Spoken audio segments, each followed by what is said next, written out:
Good morning. देखिए 21 को आपका इंग्लिश का पेपर है। होपफुली आप लोगों की काफ़ी अच्छी तैयारी हो रही होगी। एग्ज़ाम के लिए मैंने सारी वीडियोस दे भी दी है। जो क्रैश कोर्स फॉर इंग्लिश नाम से प्लेलिस्ट अवेलेबल है इसी चैनल पर।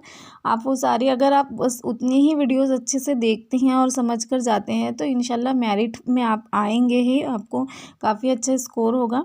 उसमें मैंने राइटिंग स्किल्स का जो चारों क्वेश्चन थे उसमें हर एक में 3-3 ऑप्शन है। वहाँ पर मैंने ईजीएस्ट ऑप्शन आपको करवाए हैं। लेकिन जो पहला वाला है क्वेश्चन 4 का A, drafting virtual message statement of purpose group discussion, यहाँ मैंने आपको ड्राफ्टिंग वर्चुअल मैसेज करवाया क्योंकि मेरे हिसाब से सबसे इजी वही है जिसमें गलती होने के चांसेस बहुत ही कम है वहाँ पे, अगर कन्वर्सेशन दिया हो तो। लेकिन अभी इस बार जो मैंने जुलाई का पेपर चेक किया था, जो रिपीटर्स के पेपर होते हैं, उसमें उन्होंने ड्राफ्टिंग वर्चुअल मैसेज के लिए कन्वर्सेशन नहीं दिया था। तो ये अगर इस बार भी ऐसा हुआ, मुझे नहीं पता पेपर किस तरह से सेट हुआ है, लेकिन अगर इस बार भी ऐसा हुआ तो फिर थोड़ी सी प्रॉब्लम हो सकती है कि कन्वर्सेशन नहीं दिया हो और आप अपने से पूरा उसको वर्चुअल मैसेज आप खुद से तैयार करें। तो मैंने सोचा कि इसका एक और ऑप्शन हम तैयार करते हैं, एक और ऑप्शन हम घर से पढ़ कर जाते हैं।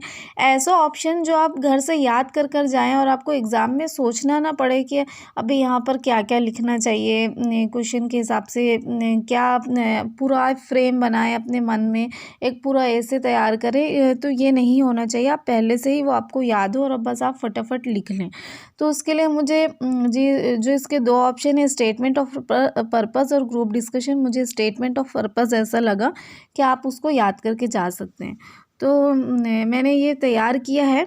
किसी भी क्वेश्चन के हिसाब से, किसी भी क्वेश्चन के लिए ये सूटेबल है। क्वेश्चन में कोई भी टॉपिक आए किसी भी कोर्स में, देखिए स्टेटमेंट ऑफ पर्पस क्या होता है, जब आप अब्रॉड में एडमिशन लेते हो, किसी यूनिवर्सिटी किसी कॉलेज में जब आप एडमिशन लेते हो तो वहाँ पर आपको एक एप्लीकेशन लिखना पड़ती है कि अपने खुद के बारे में ऐसे होता है एक्चुअली वो, कि आपने आपका फैमिली बैकग्राउंड और आपका बैकग्राउंड क्या है, और आपने कौन से सब्जेक्ट स्टडी किए हैं, आपने कोई इंटर्नशिप या प्रोजेक्ट किया है क्या, और आप इस सब्जेक्ट के लिए किस तरह से सूटेबल है, देन आप इस यूनिवर्सिटी में, इस पर्टिकुलर कॉलेज या यूनिवर्सिटी में क्यों एडमिशन लेना चाहते हैं। ये सारी ही चीज़ें उस लेटर में लिखी जाती हैं। तो हम एक देख लेते हैं। यहाँ पर कोई भी टॉपिक आया, चाहे आपको इंजीनियरिंग में एडमिशन लेने के लिए आए, टीचिंग में के फील्ड में एडमिशन लेने के लिए आए, मेडिकल लाइन में, कोई भी फील्ड में आए, आप ये वाला स्टेटमेंट ऑफ पर्पस याद करके जाइए और आप जैसे कि वैसे वहाँ पर लिख सकते हैं। सिर्फ उसमें बीच में आपको किस फील्ड में एडमिशन लेना है वो ही नाम चेंज करना पड़ेगा, बाकी तो सब आप एज इट इज़ इसको फॉलो कीजिए। तो प्लीज़ इसको याद कर लीजिए अच्छे से। तो चलिए देखते हैं। मैं जस्ट इसकी रीडिंग ही कर रही हूँ। Pursuing A course in engineering और नर्सिंग और फैशन डिज़ाइनिंग और टीचिंग, ये देखिए जो मैंने हाईलाइट किया है यहाँ पे ऑब्लिक देके, यहाँ से आप कोई भी जो आपके क्वेश्चन में पूछा है वो आप लिखिए यहाँ से, या फिर हो सकता है इसके अदर देन भी कुछ पूछ लिया जाए तो आप वहाँ पर वो कोर्स का नाम लिखिए जिसमें एडमिशन लेने के लिए आपको स्टेटमेंट ऑफ पर्पस लिखना है। हर जगह मैंने हाईलाइट किया, वहाँ बस आपको वहीं पे सिर्फ नाम चेंज करना है और बाकी सारा आप जैसे का वैसे लिखेंगे।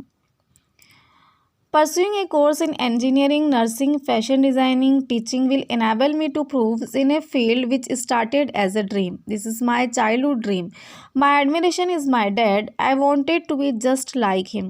My dad is engineer, nurse, fashion designer, teacher, and I knew the seed of engineering, nursing, fashion designing, teaching had just been planted deep in my core. I am eager to exploit my hunger for the course of engineering, nursing, fashion designing, teaching. Over the summer holidays, एक बात और इसमें ध्यान रखिए कि इसमें आपको 4 से 5 पैराग्राफ लिखने होते हैं। वो उसके हिसाब से ये मैंने अलग अलग पेज पे आपको दिया है। ये पैराग्राफ आपको पैराग्राफ बना के ये लिखने हैं। तो देखते हैं। Over the summer holidays of 2022 I undertook an internship in Pune. I had a team of highly qualified engineers, nurses, what ever जो भी आप वहाँ पे क्वेश्चन में पूछा है, to guide me. The teamwork, zeal, and expertise displayed was an enormous learning point. The experience enriched my understanding. I also learned the basics of engineering, nursing, fashion designing, teaching, कोई एक लिखना है आपको इसमें से ऑप्शन, या फिर जो क्वेश्चन में पूछा है हो सकता है इसके अलावा भी कुछ पूछ ले। I have also taken part in several other community service ventures, such as planting trees in a bid to reduce deforestation. I also participated in an epilepsy walk in order to collect money to help in the treatment of people who can't afford the medical care required to treat epilepsy. I believe that I am a suitable candidate for the course since the subject I have picked for my undergraduate course in, फिर से ये subject का नाम आपको यहाँ लिखना है, have exposed me to high levels of critical thinking. Throughout high school, I have been a practical thinker. I believe that Pune is the ideal location for my choice of study as it is known to have the best universities. My aim in seeking admission to your college is that you have a very good department in जो subject में admission लेना चाहते हैं वो यहाँ पे लिखिए। I hope to secure admission that will provide me will the opportunity to fulfil my dreams. तो बस आप इसको पूरा ऐसे के ऐसे ही याद करके जाइए, जो मैंने हाईलाइट किया वहाँ पे आप सब्जेक्ट चेंज कीजिए और उसके हिसाब से लिखिए। Wish you all the best for your exam.